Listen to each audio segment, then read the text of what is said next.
All right, we are live, Florida Ride or Die Magazine live.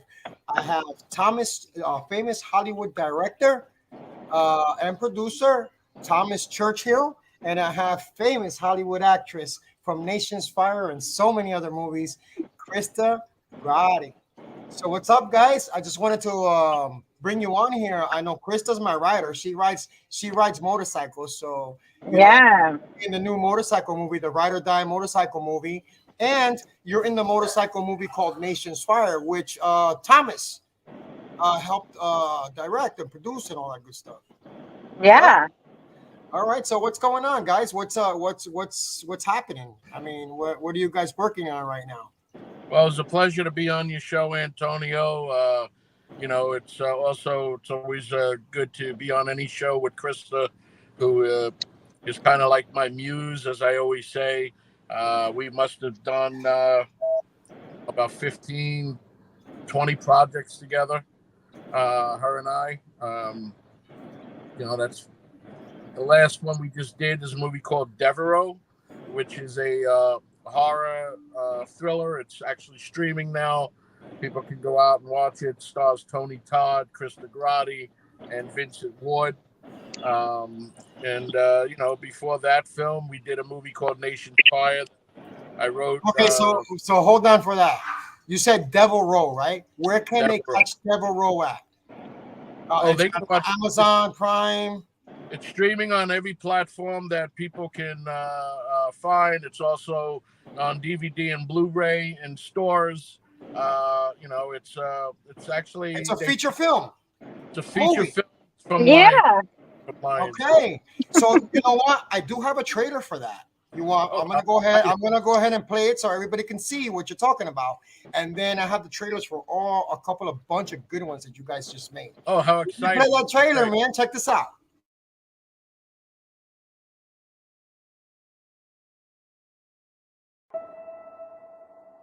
Guys, are you sure this is a good idea? This place is creepy. Guys, it'll be fun. Got some big plans. You expect me to cut my hand to bring some vigilante ghost back from his grave? Man, you crazy.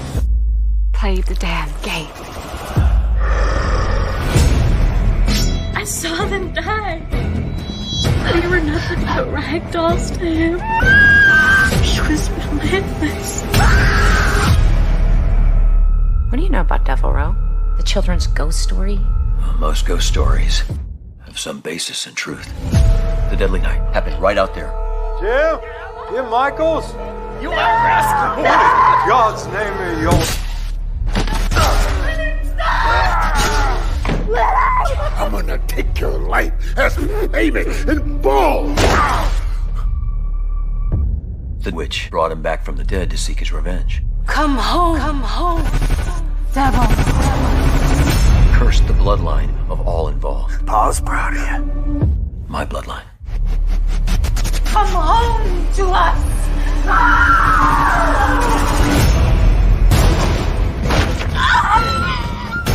I wanted to summon the so-called boogeyman of the South. I just want to play the game. You called for him, and he came. Some have dubbed him the Luwa, the keeper of the graveyards, the giver of life, and the master of the dead.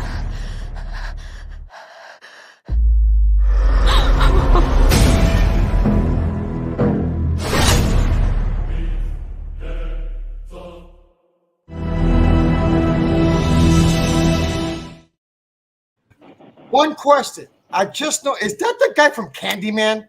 Yes. That's the guy that played the movie Candyman. You had him on your movie. Yes. Oh, man, Tony Todd. Tony Todd, that's right. I just noticed that. I was like, hey, that's a Candyman. So when we were there filming, actually, the new Candyman was just released. And so every bus you saw, every so often billboard, there was a Candyman. It was promoted everywhere in LA. And we were actually on set filming Devil Row at the time with the original Candyman, Tony Todd, at that time. So it was pretty cool. That's amazing. So yeah. Devil Row, everybody can get it. It's streaming on every platform. So they could just look at that one. And which other project that you made? You made Penthouse, Nation's Fire? Nation's Fire. Nation's Fire was a motorcycle movie. What was it about? I mean, I saw it, but I just want the audience to know. You were the lead star in that movie, Krista. That it's an actual movie. Well, she was the star and the executive producer of the film. Oh, look at that. You know, you see, she was my actress and my boss. She was your boss. Well, Nation's Fire, you do ride motorcycles. What do you ride, Krista? I know. Softail Slim S. Wow. And that bike fits me like a glove. So, yeah, but not in the movie. In the movie, I rode my dad's classic 65. Was it 65 or something like that, Tom? Shovelhead. Yeah. Well, not my real dad, but my dad in the movie was Bruce Dern, 2-time Oscar nominee Bruce Dern, which is important to state because, that kind of brought the movie up to a whole nother level. That's Laura Dern's father. And to me, that was one of the greatest experiences of working on that movie, aside from, Tom and I doing this all together, like this was our baby, Nation's Fire, you know what I mean? You guys both put this movie together, this Nation's Fire. It's everywhere. They can rent it on Amazon Prime. They can buy the DVD. They can go, what's your website, Krista? So they can purchase it off your website, right? Actually, KristaGrotteSaxon.com or PoleStuntingWithKrista.com. All right, so I have a trailer for that too. So you're pretty badass in this one. I'm telling you. And this was an actual motorcycle movie. That's we do motorcycles. So I put Krista on that. I saw you on that video that you did, that pole stunting video. It was like a show, some type of really cool stuff. You were riding a BMW, actual crotch rocket. Wow, you was flying with it and everything. I was like, wow. That's when I was stunting like my daddy. Jesus Christ, and that was a crotch rocket. You were just getting it. You getting in that bike. Let's check out this movie. You guys might want to check out Nation's Fire that they produced together here, and this is awesome. So let me.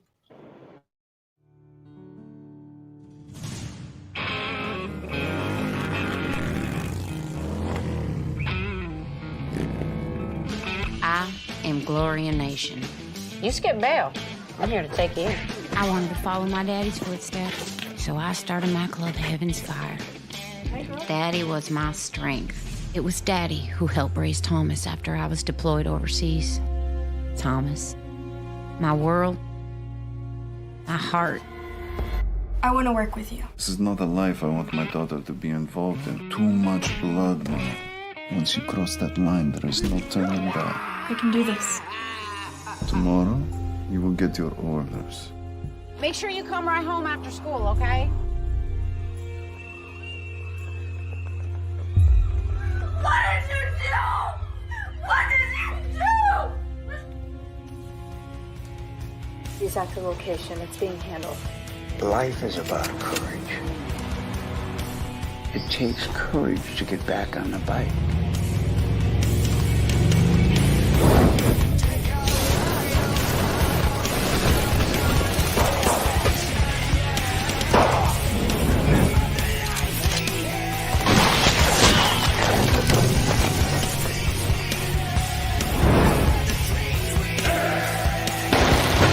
We take care of our own. All right, let's go.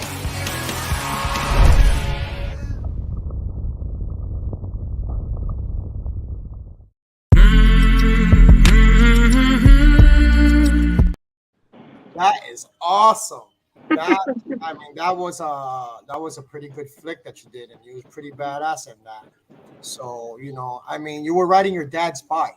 That's another story. I want to get your dad. Krista came from a very rough neighborhood. Daddy was robbing banks like the old school. Bam, bam, bam. Bonnie and Clyde type of shit. But, yeah. I mean, you came from a rough life, man, and you made it. You got nominated. You got award-winning nominations. Hollywood. What about you, Thomas? What's going on with you right now? Besides, my dad didn't rob banks. No, you missed out, man. Mine did too. Mine didn't rob banks. He liked robbing jewelry stores, but it's all right. I swear to God, I'm not even lying. So basically, they're trying to call in over here. But as far as everything, so what else do you got? Did you guys work on a movie called Penthouse? I did. I worked on a movie called The Penthouse. Yeah, that was with Collective Media Group, and that was not with Tom. But we're from the same team, so a great group of people on that. We actually did Checkpoint. Checkpoint, we shot. Were you just with Fred Williamson? Actually, I'm going to be seeing Fred Williamson in a few minutes. I'm waiting for him to text me. All right. So you got another one. I saw one that you got with this guy. The guy looks identical to Charles Bronson. Oh yeah, that's who is that's that? a film we're going to be doing called The Avenging Angel. We're in pre-production with it right now. Krista has a principal role in the film. She plays the female lead. It's an action-packed vigilante-style movie, so I'm really excited to jump into an action film after doing several horror films and a drama I did last year. But the other two films that Krista and I did that are streaming that people can watch is one of them is Checkpoint, the other one is called The Emerging Past. They're both streaming on all platforms. Krista dropped off somehow. I don't know what happened with her. Hopefully she'll click the link and come back. No, it's okay. It's okay. I'm gonna play her Penthouse thing there. Well, she came back. Here she goes. Let me add her back on. She just dropped off for a second, but she was smart enough to go back and hit that link. I did. Well, I lost sound, so I figured I better come back get out and come back so I can hear you. So when you produce your films and all that, these are all professionally produced, Hollywood. You guys do a lot of special effects, stunts. I mean, this is like on a whole. What you do is on a whole new level than what other people do. Completely whole new level. How do you? Where other people are started.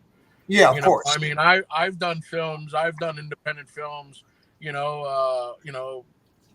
Held together by Scotch tape and glue, and wish the best. I mean, I don't. I'm not ashamed of that. That's how everybody. Of course starts. not. Of course, you got to start somewhere. Absolutely. Right. And as you start and as you grow, your budgets get bigger and bigger. And until you get that opportunity, because at one point, if you're lucky, because it's all about luck, more about determination, and if you're focused, you'll get to that next level as well. You gotta have that. You gotta have that belief in yourself and that strength that you're as good as anybody else, and you can and do it. You just did. Hey, get complete. That's cool. Did you say he just disappeared? And Tony, I didn't know you do magic. You just disappeared. Wow, you just went. That was pretty badass, man. You just went into the wall. The wall swallowed it. You're like that. You're It's a digital, ghost. It's digital. Yeah. If you would, you're like a David Copperfield. Hey, man. Oh my gosh. Dog was over there looking at you because if you looked out, you can't see it. I can't look at that. Can you go back? Can you disappear again? Can you go back to the wall again? Well, actually, that was awesome. if I do this, let's say virtual background, and I put no. We get it. It was great. See, hi there, guys. I can change. You see, that's my. Oh, house. so it wasn't magic. No, it wasn't magic. It's a virtual reality. It's my new living room. We know it's not magic. But that's what this program does. This program is pretty cool, and that's awesome. Yeah, I just didn't want to. But anyways, let's go ahead and play Krista. This is your Penthouse movie, right? And they can watch this also everywhere, every platform. Yeah, and that did very well on Amazon. That was a top movie. I've had so many people reach out to me and say, hey, I saw you in this Penthouse movie, and I was watching it and had no idea you were in it. And that's a cool feeling when that happens. You know what I mean? So when people hear the word Penthouse, what do they think about? They're thinking about the magazine Penthouse. It's not the magazine, guys. It's not the Penthouse. They think about my pole dance videos. Oh man, you see, pole dancing now is an art and an exercise. It's insane. I pole dance. You pole dance? I gotta see that. You guys show me this, man. Yeah, I can do the Krista trigger. That is the Krista pistol. I'll have to come up with a Krista trigger, though. That's a good one, too. All right, Penthouse.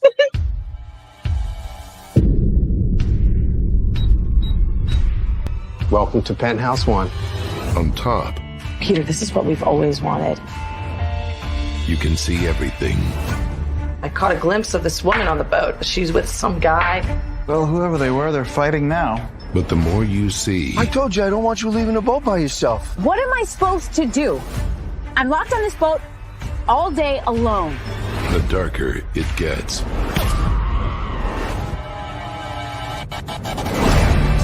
I haven't seen his wife in a couple of days.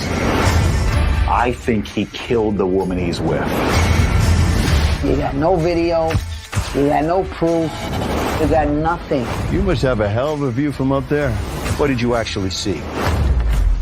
Someone was trying to get in this house. Please have mercy on me. You know, better to mind your own business than to risk opening Pandora's box. Michael Paré. You want to play games, neighbor? You killer? Nicholas Turturro. Being that police, crazy accusations, your whole world is being torn apart. Let me give you a piece of advice. Things that are below the surface, they're better left that way.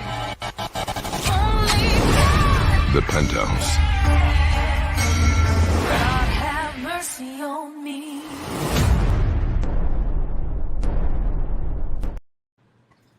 There you go. That's what I'm talking about. Yes. You know, I don't know how you did it, but you changed your accent on Nation's Fire. You sounded like a country girl. That was good. I was a country girl in Nation's Fire. Then my parents, when they showed up to set, forgot to do the accent. So Brewster, I was like, my daddy's supposed to have the same accent as me, you know, and he didn't. So then I'm like, wait, where did my accent come from? I don't know. You did it good. You're a professional. You're a professional. Well, that's when you went to boarding school. So we added into the story that I went to boarding school in Georgia. So Tom loves my accents, and I did a movie years ago where I played an inbred transient called Filthy, and I played this character by the name of Pussy. And I had these classic lines that people came from all over to get to meet me at the Chiller Convention in New Jersey because of this movie, man. So when Tom watched it at my house years ago, he's like, "Oh man, like I want you to have that accent through one of the movies." So he wanted me to have the Southern accent. So I did for Nation's Fire. And Checkpoint, you had a Southern accent too. Oh, Checkpoint, I did too. Yeah. Yeah. But I got to get you to do the other voices that you do too. So then I do a lot of impersonations, and so he's going to write a character for me who's like schizophrenic, and I just talk in all these different voices so we can get it all out there in one movie. It'll be a blast. Oh, yeah, I does can't great. wait. She does great voices. Yeah. No, she's a great actress. I mean, she's a great actress, professional actress, Hollywood actress. Thank you. done major films. I mean, she's been on the movies and big screen, all that. So I mean, they no doubt about it that she's one of the best out there. She's gorgeous. I feel honored that a lot of her major films I was part of. So I feel. Isn't that awesome? Huh? We've known each other forever now. Yeah. It's been 15, 16 years we've been working together. Yeah. Yeah. So you guys, working together you guys for work that. with Lionsgate Productions. You guys work with them too as well here and there on some. Yes. So that's pretty cool, man. We started out on the streets and now we're in the studios, so it's pretty awesome. Hey man, I we all started out on the streets. I was in the streets not doing. Well, one of the first movies that I Yes. done with Krista, I had her running all over Queens, New York, and she was sick. She had a fever and you know, a cold, but she was taking all these meds, so I wouldn't know that she was sick. But here I'm letting her run these miles and everything else, through this park, because the movie, everybody chases her in the film. It's called The Emerging Past, and people can watch it. It's streaming. It's on Tubi. It's one of the first projects her and I did, it's a fun thriller, fun psychological thriller. Man, you guys have produced some badass movies, man. I mean, literally. I've seen some of these, man, and I mean, I'm like, wow, it's an honor to have Thomas, director and producer Thomas Churchill on the show with me, and Krista Grotte, you know, famous actress on here, and this and that. I'm gonna be famous like you one day. Hey, you are. Be on the Florida Ride or Die magazine show. Same here. And you guys are awesome. And you're a pretty badass actor yourself, Antonio. Now I seen what you do, and we have The Clock too coming out. And that's with you, produced by you. Yeah, that movie. Me and you are acting in that movie. We're also. I just finished doing the Line 'Em Up TV series that's coming out on Amazon Prime. Amazing. And then I did, what was it? Sammy Silk the Vampire Slayer. I did Hinders, and I did, what else did I do? The new Ride or Die movie. I did a bunch of movies, but the new Ride or Die movie that we're filming now, that's going to be off the chain. Wait, you said Hinder, Lips of an Angel? Hinder, no, Hinder it's a short film for the Olive. Olive. It's a short film made by Heather Fraley. Heather Fraley and Fear Fame or something like that. They're putting all that together, and it's like an apocalypse movie, like a Mad Max movie. It's really cool. I mean, looks good. It looks really good. They're gonna use that short film as a pitch for the actual movie, and they're doing stuff with it. It was an honor working with them. They're so awesome. They're independent filmmakers, and I love them to death. They're so cool. But what are your thoughts? I'm gonna get something started. What are your thoughts on SAG? What's going on with SAG right now? Screen Actors Guild. Nobody. You don't want to ask me, Tom? What do you think? Listen. They're on strike, aren't they? Yeah. So are the Writers Guild. The Writers Guild and the Screen Actors Guild are both on strike. And listen, I'm all for people fighting for what their beliefs are. Yeah. Like the main reason why SAG's on strike is not, it has to do with all the streamers, because back in the day, television, you could tell how many people watch a movie or how many people tuned in to a program. With streamers, it's private companies, so they don't have the right, they don't have to let anybody know how many people tuned in. They could just say it was a success or not. Meanwhile, residuals and everything else doesn't really go to the actors. On top of that, with AI can duplicate other actors. Let's say, for example, like Carrie Fisher, she's died after making Star Wars Episode 8, and then they kind of used some parts of her for 9, but it was Rogue One where they kind of did the whole AI version of her to be in the film. And when you do stuff like that, yes, it looks cool for the fans. You're honoring it, but is she still making money? Is her family now making money because you're using her likeness? So that's one of the fights that's going on. Not about Carrie Fisher, but just in general with AI and the residuals of going on with streaming. But see what the flip side of the coin of that, being in the industry, I get it, and I'm for everybody trying to make that piece of change. But you just came out of a pandemic. Yeah. You just were shut down, and you came out of a pandemic, and then you got to think about all these other small mom and pop, shops that work and need the film business, where they're catering companies or prop companies or wardrobe or all those companies are independent based people. So when they're not working because of the industry shut down, these people are out of work. They're out of income. They're losing their houses.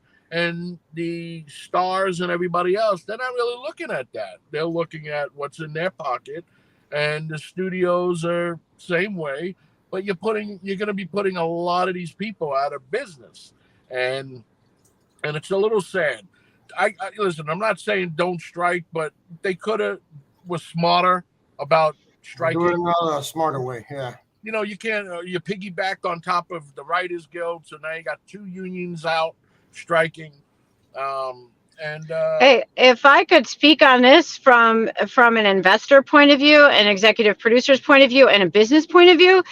With the SAG strike that's going on right now, I understand that actors and talent and everybody is entitled to what it is they're entitled to. I'm not SAG. I've never gone SAG. I'm SAG eligible if I want to go SAG, but I choose not to because then I can't do what I want. So I like to be able to do what I want when I want. Okay. Yeah, but anyway, that's why I didn't go to But SAG. it's not just that.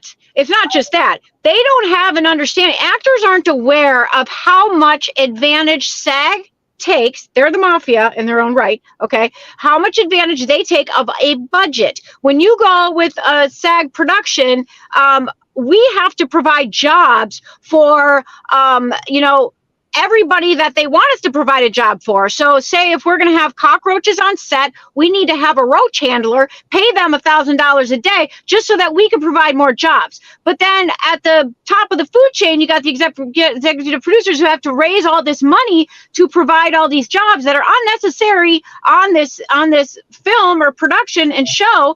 But then at the same time, the distributors take all the money. So we don't have access to all the data, the receipts, and the residuals that are actually coming in on what we license out to them that we have funded and provided jobs for and provided pay to people that, we would not have had we were doing an independent film. So that's the difference with that, and where actors, I hope, have an understanding of where it comes from. It's not the production's fault, especially when it's an independent production. It's the distributors. It's maybe the major studios that you go with. They're like the electric company. Okay, they're a monopoly. They have their own in-house machine going, right? And we don't have access to any real data on any production that's out there. So a part of budgets and promotional on budgets is just a part of their marketing scheme to get people to want to see it more. Oh, this is a $100 million budget movie. Bullshit. Okay. So, but people, that's a marketing ploy so that people want to see it, like, oh my God, it's going to have this amazing production value, blah, blah, blah.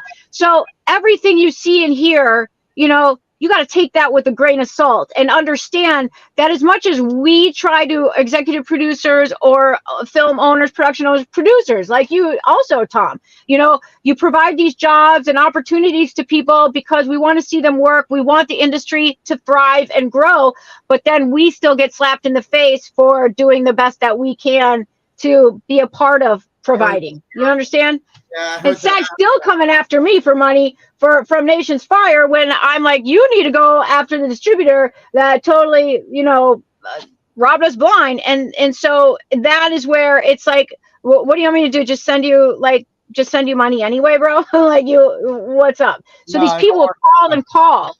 And that's where people work. That's how they work. Huh? Well, people steer away from that then. It's like, well, I don't want to go SAG if this is what I got to go through. I've had major big names. You know that we hang out with very famous people. Yeah. I've had major famous names tell me, don't do it, Tony. Don't do it. You're gonna get yourself into something that you won't be able to get out of, bro. Don't go SAG. I'm like, well, why? There's a lot of downs to it. Right now, before it was good. Now there's a lot of downfalls to it. So just be careful. I'm like, okay, you know, I mean, I'm not gonna sit here and bash SAG, you know, because that's not the way we do things. But I mean, basically, SAG's not for me. You know, I want to be able to do what I want to do when I want. Connected services and OnStar system knocked her out the box. But yeah, I want to be able to do what I want to do. Well, I get that, and there's certain things that, depending on where SAG is needed, for the reason. Now, again, I'm pro movie. I'm pro making a film for the best, you know, whatever money you got to put it in. And sometimes SAG may play a part because you can get a bigger pool of talent going through SAG depending on your budget. But on the flip side of the coin, you know, there are plenty of great talented people out there that you can afford and you can put in the film that are FICOR, which are SAG, but they're also financial core, and they can do indie films as well as, you know, their studio movies. And once again, when it comes to SAG, again, I don't have any issues with them. I just have, like, it all depends on the producer and the producer's wallet of which way they want to go. Because you got to understand, for all those independent filmmakers out there listening and watching your show, SAG requires a bond, so which comes out of your budget. So say we'll make it simple. If you have $10 to make a movie, SAG may want $3 to $4 out of that $10 to make your movie. Now you'll get that $3 to $4 back at the end, after you did everything right and abide by the SAG rules and there was no issues. But if you're only, as an indie filmmaker, if you're really trying to make that movie on $10 and you need that full $10 and somebody's going to come and take part of it and hold it for you for later, if you do the right thing, you get it back. But keep in mind, you don't have that full $10 to make that movie. So you have to really think wisely as a filmmaker, as a producer, as someone that's going to spend money. Do you want to, do the right thing or whatever and try to make the film bigger by going SAG and getting a bigger pool of names or yada, yada, yada? Or do you just want to make a great movie and make sure that everything that's in your pocket goes on screen and you are the one in control? That's the producer and the filmmaker's choice. So, well, you also want to look at it. If you bring a name on, is that name going to give you that amount in return double? You know what I'm saying? So if I'm going to spend $100,000 on an actor, is that person going to give me a return on my budget? That's correct. Especially for that much money, and it's not likely. Right. If they get you like Johnny Depp or Jason Momoa in there, you're going to make that money back. Aquaman, all that stuff, you know? But so you will make it back. You know, most distributors, whether you're making an indie film, a small movie, a big movie, whatever, whoever's making a movie, most distributors are going to try to ask you, hey, who's in the film? Because then they get their marketing scheme going and how they're going to make money off your film based on who's in it. You look at it as the talent is the one that pushes the envelope. But then there's some examples out there that there's no talent in the movie. No big, not saying they're not talented, but no big names in the film, no recognizable names, but the movie was very good and went on to make a lot of money. Blair Witch. And that's what I think is better. As a fan, I like that.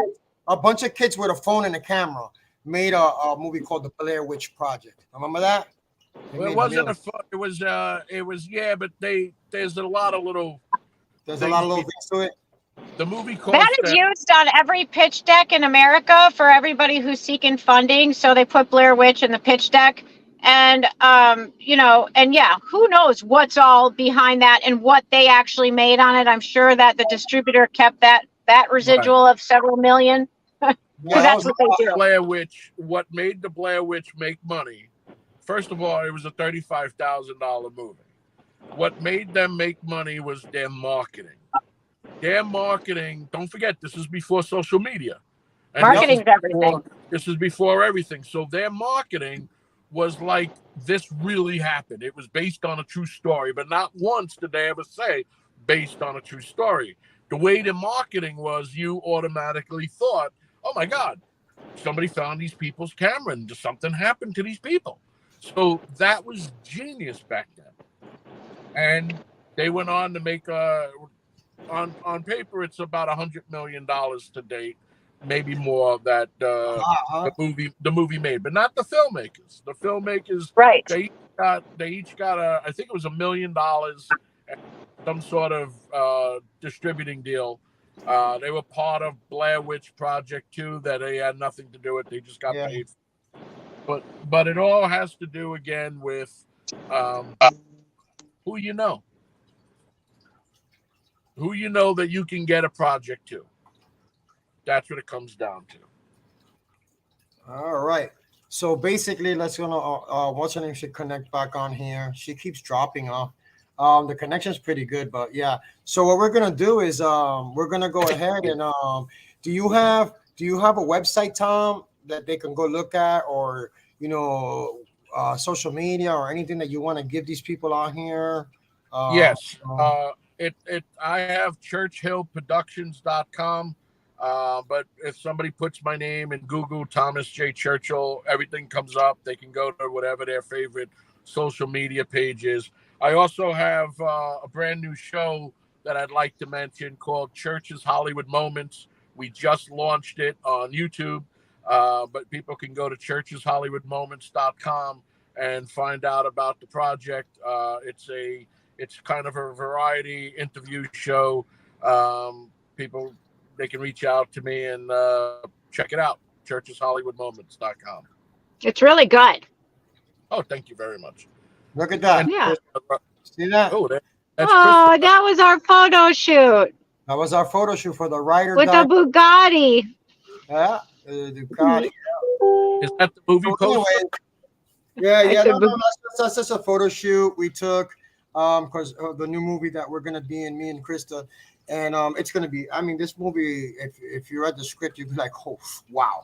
It's off the chain. A lot of action, a lot of shooting, a lot of craziness. Heard it. Very exciting. Krista was very exciting. Very exciting. I'm super excited. So, Thomas, if somebody has the means and the funding and the idea for a movie, you can make it come to life for them, right? If they contact you and you guys put a plan together or something, do they have a budget? If they have a budget and they want to do a project, we can put it together. And from as I always say, from concept to packaging, we can do. Okay. When I say Krista as well. Yeah, of course. But Tom's quality is off the charts, though. They can make their budgets look like incredible. So it's really you got movies over here. I just played the trailers for Devil. I mean, that Devil Roll movie's off the chain. I mean, it's quality, the special effects, everything. I mean, the makeup, beautiful, man, beautiful work. So I know you can make it come to life, and if it's extreme and they really got the deep pockets like that, they can get it on the big screen and make some money off of it. They can put it in theaters. A lot of people. Devil Roll came out in June, and it played in 5 cities across the United States. It was a theatrical film, and then it actually was released on home video and VOD through Lionsgate in the middle of June. Yeah, Lionsgate Production is like one of those like Paramount Pictures, like Columbia Pictures. So yeah, I also would like to state, being we're talking about Lionsgate, so starting September 1st, if you have the Peacock network, they're going to be streaming a bunch of horror movies for the whole horror season, and 3 of my films are going to be on the Peacock network. It was my Amityville trilogy, the Amityville Harvest, the Amityville Moon, and the Amityville Uprising. One's about a vampire, the other one's a werewolf, and the other one's zombies. So for fans out there want to check it out, please do. Awesomeness. So in a nutshell, man, I'm gonna be in contact with you, Krista, because we still gotta go over our scripts. I got everything for the movie right here. I can't. But I got the date set. Well, we start filming in September. I know it's gonna be done before the end of the year. So if you got a role for me, I'll come down. Oh man, I wish you'd come down. So I'm gonna contact you. We're gonna work on something because I got some other people that are interested in doing some projects. So I'm gonna go ahead and I'm just gonna pass the buck and say, here, man, talk to Thomas because I'm not I just act. I act at the magazine and I'm not no producer, man. I can't make no movies. I don't got that. Well, you got a good look. You should be in front of cameras. You got a great look. Thank you. I appreciate it so much. Disappear. He's magic too. Anyway, I love you guys, man. I'm going to end this with the video, and I will see you guys later. This is okay. Thank you. Love you guys. Bye-bye.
Wide open on the court, it cause we fresh off the highway. Stunting with no hands moving out the way. Only seeing tunnel vision, adrenaline rush high off the speed. The whole game behind me getting litty. Why'd I take the lead? Florida ride or die's a way of life we live and feeling free. In a better place in the chapter, I'd rather be. You hear me? When life starts to act like a bit and stress me out, I grab the bike and hit the road and let it out. Oh yeah, Florida ride or die runs through my veins. You can tell when you see us at the track or on the fast lanes. Come check the vibe on how we roll, come ride with us. It's an affair. She's my mistress, just a nitrous. Popping clutch, doing a century. We will ride or die. However, we never ride faster than the angels fly. Florida ride or die. Ride or die. Ride or die. Ride or die. Ride or die. Florida ride or die. Ride or die. Ride or die. Crazy day. Our bracelets, we scanned everybody, give them a bracelet for fevers and masks and stuff. Our bracelets are indicating close to 3,790 people have showed up, close to around 900 bikes, and it was good. It was a humongous turnout for this boy. He was an autistic boy. We raised that money for him. The child was beaten and abused by his parents. His parents were drug addicts, and my friend adopted the child, so we wanted to do something nice for that child. So, I mean, they did good. So many people come over here talking about support live. I mean, just how they support our magazine and our causes and everything that we do for the bike community. That finally, a sport bike magazine. Finally, I don't open it up and, it's my taste, what I want, what I like, car shows, power sports, jet skis, boats. We're doing custom cars. I mean, everything. But mainly what we focus on is a lot of sports bikes and power sports. So it's awesome. I'm loving it, man. It's a success. Contact me so we can go ahead and put some magazines in your shop. The magazines, Florida Ride or Die magazine is free. You can also see the digital copy on FloridaRideOrDie.com. We provide that service to the community and let our sports bikers and our fans and everybody out there have some good readable material, nice clean readable material. So every biker, every person that we put in there, females, otherwise, whatever, they're all bikers. Ride, everybody that rides. We do interviews with live people that are just normal people like me and you that ride. Call me at 727-944-6961, or they can email me at FloridaRideOrDie@yahoo.com. We have close to 22,000 members. I also teamed up with one of the largest groups on Facebook. Another one besides mine is Florida Ride or Die. And we also hooked up with Motor Riders Universe, which has about 192,000 members. It's one of the largest in the world. So the reach is long, very long. Love you guys. Thank you so much.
A law firm that I can call up. Got into a bike crash, just call up. She make it happen, the results life-changing. And what she does for the community's amazing. Ever get in an accident off cam? Call 1-866 Law Friends. Ever get in an accident off cam? Call 1-866 Law Friends. LAWFRAN. Need I say it again? LAWFRAN. Need I say it again?